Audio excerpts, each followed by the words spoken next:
Je vais me permettre de commencer, et peut-être que d'autres personnes viendront, pour tenir dans ma demi-heure impartie. Mais je vous remercie en tout cas à tous d'être présents donc, pour cette conférence où on va vous parler principalement du décret Bax, décret tertiaire, puisqu'ils sont intimement liés. Je vous expliquerai ça au cours de la présentation. Me présenter, je me présente, donc moi je m'appelle Geoffrey Brément, je suis très content d'être parmi vous aujourd'hui. Je suis responsable de la prescription sur la France pour l'Acroix-Sofrel. Donc je vous ai préparé 2 petits slides pour vous parler un peu de nous très rapidement, puisque ce n'est pas l'objectif. L'Acroix-Sofrel, donc on est une entreprise française, familiale. On est un groupe français familial qui est basé à Saint-Herblain, dans le 44. Vous avez les données des chiffres d'affaires et du nombre de collaborateurs et notre répartition sur le monde au niveau du groupe. Notre activité principale, c'est fabriquer de la carte électronique. Donc on a plusieurs usines dans le monde pour le marché américain, pour d'autres pays. Et on a pour l'Europe notre usine qui est basée à Beaupro, dans le 49, dans le Maine-et-Loire, où là on fabrique de la carte électronique.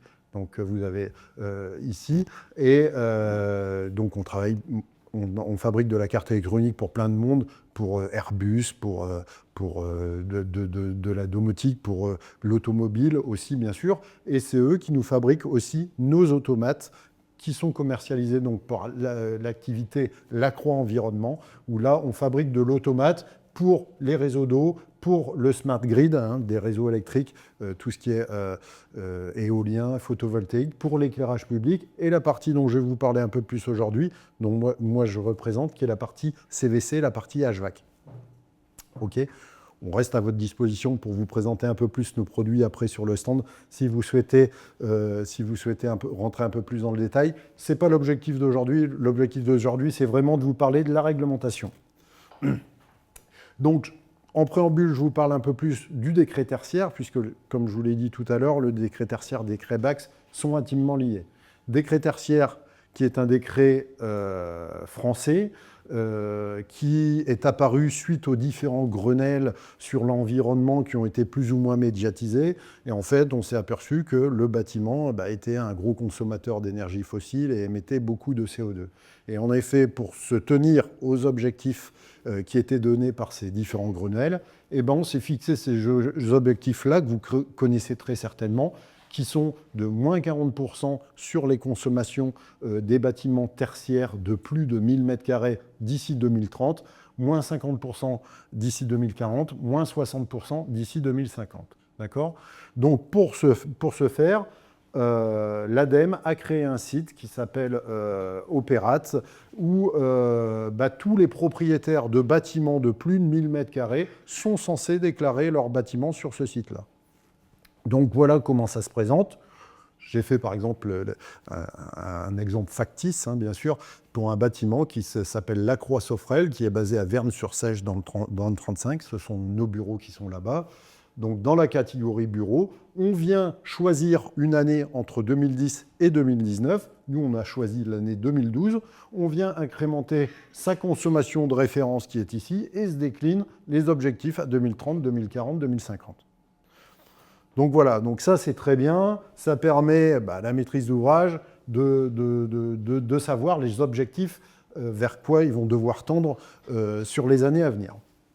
Donc un peu votre rôle, si je puis dire. Donc l'étape suivante, justement, c'est de faire appel à une maîtrise d'œuvre, à un bureau d'études, pour venir faire un audit énergétique et savoir quelles sont les pistes qui peuvent vous permettre de faire des gains des gains d'énergie sur vos bâtiments. Donc j'ai mis quelques exemples parce que des fois c'est relativement simple. Par exemple, quand on a des chaudières qui sont récentes mais qui travaillent à température constante, on va essayer de les faire travailler avec une loi d'eau, justement, pour réduire les températures de départ et réduire les consommations. De faire du désembouage de réseau aussi, ça peut nous permettre de faire des gains. Quand on a de plus en plus dans les bureaux, on a de l'occupation variable, on va essayer de faire de la détection et du zoning, de la climatisation qui a été rajoutée split par split au fil de vie du bâtiment. On va essayer de faire du multisplit pour avoir un COP un peu plus élevé. Des centrales de traitement d'air qui vont travailler à débit constant. On va essayer de les faire travailler avec une sonde CO2 ou d'occupation. Je vous en prie, allez-y.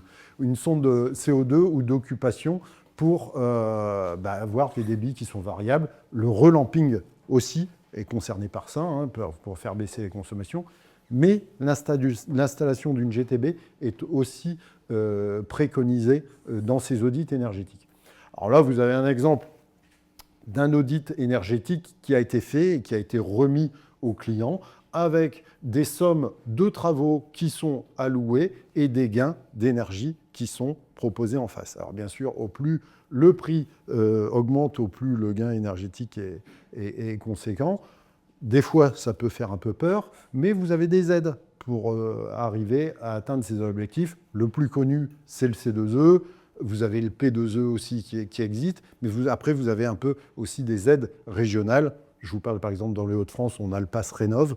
Très certainement, dans votre région, vous avez une aide aussi qui peut être mise en place. Mais souvent, voire toujours, dans le scénario numéro 1, l'obligation de mettre une GTB, on a toujours dans le scénario numéro 1 une GTB qui sera installée. Alors justement, voilà pour le décret BACS, voilà pour le décret tertiaire. Maintenant, je vais vous parler un peu plus du décret BACS. Décret BACS, qui est en place depuis 2020, ça veut dire Building Automation Control System, excusez-moi pour l'accent. Bref, en français, ça veut dire GTB. C'est un décret, à la différence du décret tertiaire qui est un décret français, celui-ci est un décret européen. D'accord ? Et en effet, ce décret BACS, c'est le bras armé du décret tertiaire. Il va venir aider à atteindre les objectifs que je vous ai montrés tout à l'heure. OK ? Donc voilà, ce décret impose de mettre un système de GTB pour pouvoir piloter les installations de CVC et d'ELEC. Ça va être un levier, en effet, pour réduire ces consommations. Alors, qu'est-ce qu'ils disent des décret BACS au niveau européen ? Il dit qu'il faut installer un système qui suit, qui enregistre et qui analyse des données, qui remonte toutes ces informations-là de comptage, de toute façon qui sont nécessaires, puisque tous les ans, vous allez devoir remplir Opérate. Donc, important d'avoir ces remontées de comptage-là, de pouvoir ajuster les consommations en temps réel. En effet, fini le petit exploitant qui allait avec sa camionnette pour faire varier une 23 voies. On doit pouvoir le faire à distance, d'accord ? Et pouvoir mettre des garde-fous, c'est-à-dire mettre des consommations moyennes de votre bâtiment et pouvoir être alerté si jamais vous dépassez ces consommations moyennes.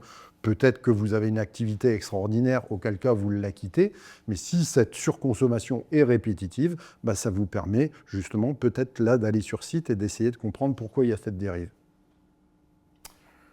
Voilà en quelques mots ce que dit le décret BACS au niveau européen. Qui est concerné par ce décret BACS ? Contrairement tout à l'heure, je vous parlais du décret tertiaire où on parlait de surface de bâtiment, là on ne va plus parler de surface de bâtiment, on va parler de puissance CVC. En effet, qui est concerné par le décret BACS ? Tous les propriétaires de bâtiments ayant une puissance CVC supérieure à 70 kg. Donc il se peut que vous ne soyez pas concerné par le décret tertiaire puisque vous avez un bâtiment de 500 m², mais une puissance CVC supérieure à 70, vous êtes concerné par le décret BACS. OK ? Que doit contrôler le système ? Le système, bien sûr, tout ce qui est chauffage, refroidissement, ventilation, production d'eau chaude sanitaire, bref, le CVC, mais aussi l'éclairage. Tout ce qui est aussi automatisme de bâtiment, type volet roulant, électrique. Et aussi tout ce qui est production en propre, si jamais vous avez de la production en propre sur du panneau photovoltaïque. OK ? En effet, j'ai dit, ici, je parle d'une exception qui peut être faite. En effet, si vous arrivez à prouver que vous avez un retour sur investissement, un ROI qui est supérieur à 10 ans, vous n'êtes pas obligé d'installer ce système de GTB. Ceci dit, bon courage pour le prouver, et c'est pour ça que j'ai mis un petit peu cette image humoristique, puisque c'est principalement pour les bâtiments historiques. On sait très bien qu'on ne va pas pouvoir faire ce qu'on veut dans ces bâtiments-là, et bien souvent, si le système de GTB n'est pas intéressant pour ces bâtiments-là, on ne l'installe pas. OK ? Les échéances, les dates d'application de ce décret BACS. Donc, en bleu pour tout ce qui est bâtiment rouge, en bleu pour tout ce qui est bâtiment neuf, en rouge pour tout ce qui est bâtiment existant. Je ne vous parle pas de la première date qui était de 2021 pour les bâtiments neufs de plus de 290 kg, puisque depuis le 8 avril de l'an dernier, pour tout permis de construire déposé après cette date, si vous avez une puissance supérieure de 70 kg, imposition d'installer un système de GTB. Et depuis le 1er janvier de cette année, pour tous les bâtiments existants de plus de 290 kg, sont obligés d'installer un système de GTB. Et la prochaine échéance, 1er janvier 2027, où les bâtiments existants de plus de 70 kg devront être équipés d'un système de GTB. OK ?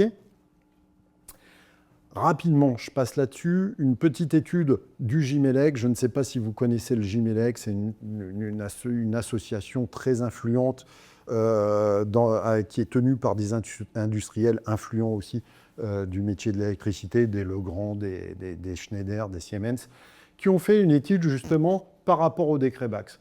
On voit le taux d'équipement en BACS, en GTB, des bâtiments de plus de 1000 m², on voit qu'on a un taux d'équipement qui est relativement faible. 12% en 2017, 13% en 2022, 15% en 2024. De plus, sur tous les bâtiments, la dynamique sectorielle, c'est-à-dire ici, en abscisse, vous avez les surfaces en France de plus de 1000 m². On voit qu'on a beaucoup de bureaux, commerces, enseignements, le sport-culture aussi que vous retrouvez ici. Et ici, le taux d'équipement.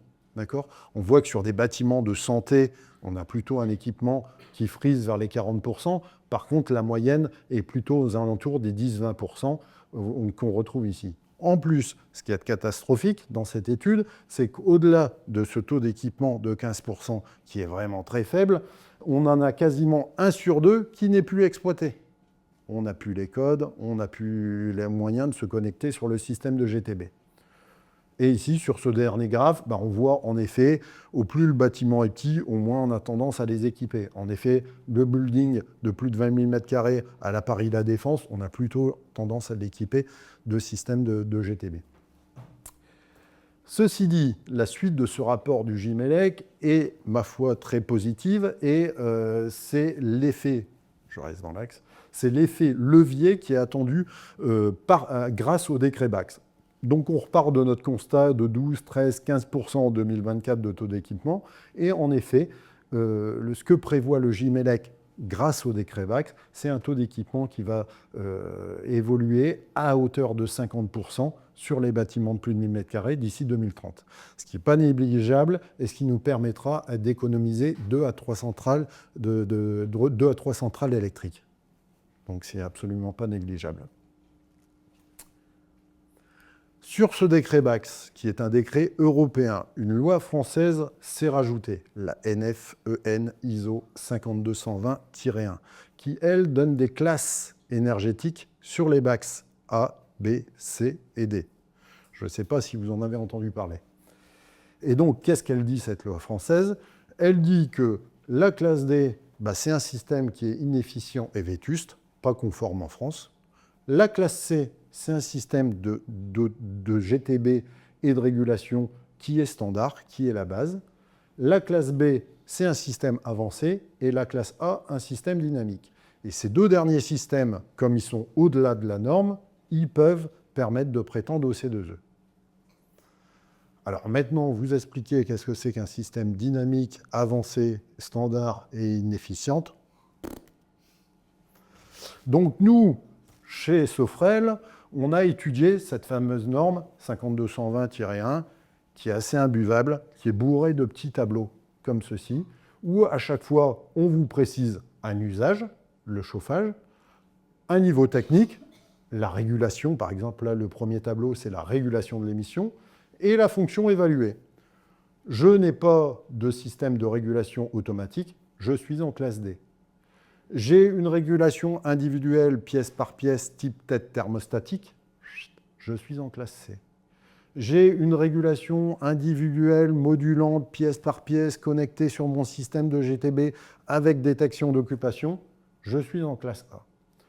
Donc nous, chez Sofrel, tous ces petits tableaux que vous avez sur cette norme, on les a mis un peu en musique sur un tableau Excel que vous avez ici, qu'on pourra vous faire parvenir si vous y êtes intéressé. Donc là, on peut par exemple faire un exemple type, une école qui serait dans le 47 à Agen. Ici, vous avez un menu déroulant qui permet de choisir le type de tertiaire dans lequel vous êtes. Par exemple, là, l'école, la zone climatique dans laquelle on se trouve, on est en H2C, je pense ici.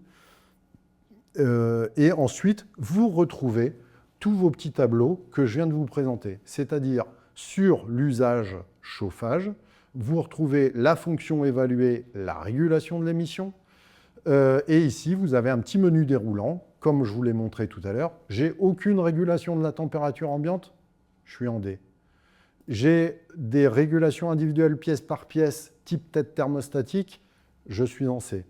J'ai une régulation individuelle pièce par pièce avec détection d'occupation et communication sur mon système de GTB, je suis en A. Okay. Donc là, vous allez répondre aux différentes questions que vous pouvez avoir ici. Par exemple, s'il y a une question que vous ne comprenez pas, régulation de l'émission d'un système thermoactif, qu'est-ce que c'est que cette bête-là? Je ne comprends pas ce que me pose cette question. Et bien, vous avez une petite infobulle qui vous explique ce qu'on attend de vous. Donc là, il faut vous décaler un peu plus, mais vous avez l'explication complète. En l'occurrence, là, on vous parle de plancher chauffant. Je n'ai pas de plancher chauffant dans mon école à Agen, je ne vais pas l'inventer. Donc, je mets non applicable. Et je ne suis bien sûr pas pénalisé. Donc là, vous répondez à l'ensemble de vos questions ici. Vous avez exactement 11 questions, puisque vous avez une Q14 et une Q14A. Nous, on a mis en musique que le tableau et la méthode de calcul. Tout ce qui est texte littéral, numéro de question, c'est du copier-coller de la norme 5220-1. Donc là, par exemple, en Q14, on vous pose comme question, qu'est-ce que vous avez comme type de pompe dans votre chaufferie? Est-ce que vous avez des pompes marche-arrêt automatiques? Ben là, je suis en C. Est-ce que vous avez des pompes qui vont fonctionner en fonction du delta P, de la pression que je vais avoir dans mon réseau? Et là, je suis en A. Donc, je complète toutes mes questions, ce qui me permet d'obtenir une note finale ici sur mon onglet chauffage. Mais vous voyez, j'ai bien d'autres onglets. J'ai aussi le CS. Qu'est-ce que j'ai comme type de CS? Du thermodynamique, du solaire, Voilà, je réponds à mes questions. Là, le refroidissement, qu'est-ce que j'ai comme type de refroidissement? Je n'ai pas de refroidissement dans mon école à Agen, je mets non applicable partout. Et je ne serai pas pénalisé, bien sûr. OK? Ventilation, qu'est-ce que j'ai comme type de ventilation? Du simple flux, du double flux, d'échangeurs statiques, rotatifs, du moteur à commutation électronique, de la batterie eau chaude, de la batterie eau froide. Je n'ai pas de batterie, je ne vais pas l'inventer, je mets non applicable. Et à la fin, ça me donne ma note. OK, voilà.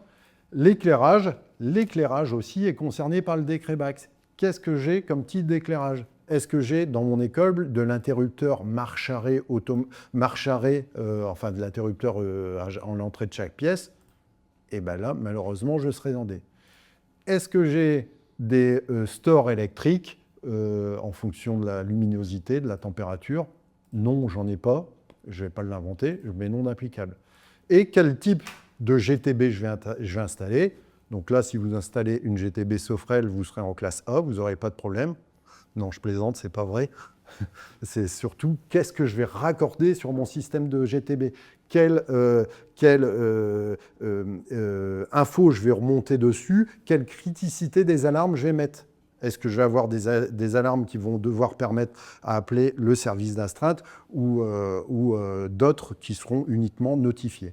Donc toutes ces infos, c'est ces infos-là que je vais remonter sur mon système de GTB. Je réponds à toutes les questions là-dessus. Et à la fin, vous avez votre note finale. Donc on retrouve bien mon école à Agen dans le 47 qui est ici. On s'aperçoit que sur ma notation, je suis plutôt pas mal sur la partie CVC parce que j'ai une note de B. Malheureusement, j'ai une note rédhibitoire sur l'éclairage qui fait que je ne suis pas conforme. Donc là, l'astuce, ça va être de venir corriger ça. Donc de mettre, par exemple, de ramener mon contacteur d'éclairage sur mon automate de GTB pour pouvoir faire une coupure à partir de 22 h. Si, par exemple, l'instituteur a oublié d'éteindre dans sa salle de classe, ça se coupera automatiquement à partir de 22 h. Si je fais ça, je suis en classe C. Donc, j'ai une note de C, je suis conforme au décret BACS, et je peux aller chercher des C2E sur la partie CVC, puisque je suis en classe B. OK. Juste pour terminer, et je vous laisserai poser les questions après, ce petit tableau qui fait partie également de la norme, c'est du copier-coller de la norme de 50220. On s'aperçoit ici, vous voyez, que si jamais j'ai des bureaux qui sont en classe D, qui ne sont pas équipés de système d'automatisme de GTB, pas équipés de système de régulation, on estime que ces bâtiments vont consommer 151% d'énergie. Ces bâtiments, je décide de les rendre conformes au décret BACS, c'est-à-dire je les place en classe C. Je vais faire 51% d'économie d'énergie. Je réponds au décret BACS, je suis conforme au décret BACS, et je réponds au décret tertiaire à 2040, puisque je fais 51% d'économie d'énergie. Je suis d'accord avec vous, c'est du théorique, ça va peut-être pas de 51, mais en tout cas, c'est vers ça que ça doit tendre. Donc vous voyez, des fois, en répondant au décret BACS, on répond au décret tertiaire. C'est pour ça que le décret tertiaire, le décret BACS est le bras armé du... Je ne sais plus que dans quel sens je l'ai dit. Le décret BACS est le bras armé du décret tertiaire, oui. OK, il me reste 5 minutes avant vos questions. Je termine juste rapidement ma présentation qui est ici. Voilà, juste pour vous faire un petit récap, pour vous montrer que d'être classé, alors une fois que je vous ai fait la présentation du tableau, ça peut vous faire peur, pour être classé, c'est pas la mer à boire. Qu'est-ce qu'on vous demande sur mon onglet chauffage? Qu'est-ce qu'on vous demande pour être conforme au décret BACS sur le chauffage? C'est d'avoir des têtes thermostatiques, c'est d'avoir un générateur qui va fonctionner avec une loi d'eau, et c'est d'avoir des pompes marche-arrêt automatiques. Voilà. OK. Pareil, ici, une petite synthèse sur la partie GTB. Qu'est-ce que je dois avoir? Une gestion de mes points de consigne, une gestion du temps de fonctionnement, c'est-à-dire un planning avec des températures de confort et de réduit, et ensuite avoir un tableau de criticité des alarmes. Qu'est-ce que je vais avoir comme alarme de niveau 1, de niveau 2, de niveau 3? OK? Je vous parlais rapidement des C2E. Bien sûr, nos produits... alors, les C2E, c'est un dispositif qui est intéressant. Ce qui est intéressant, c'est ce petit tableau que vous voyez ici. Entre 2006 et 2009, on a payé 54 TWh de C2E. Entre 2022 et 2025, on va payer plus de 3000 TWh de C2E. Donc, c'est quelque chose qui marche, les C2E, et qui est déclencheur de travaux à la maîtrise d'ouvrage. Ce qui est intéressant en plus sur les C2E, c'est que ce n'est pas payé par l'État, c'est payé par les obligés, c'est-à-dire ceux qui vont polluer plus, qui doivent payer ces C2E. Bien sûr, c'est régi par l'État. Donc il faut les utiliser, ces C2E, si je puis dire.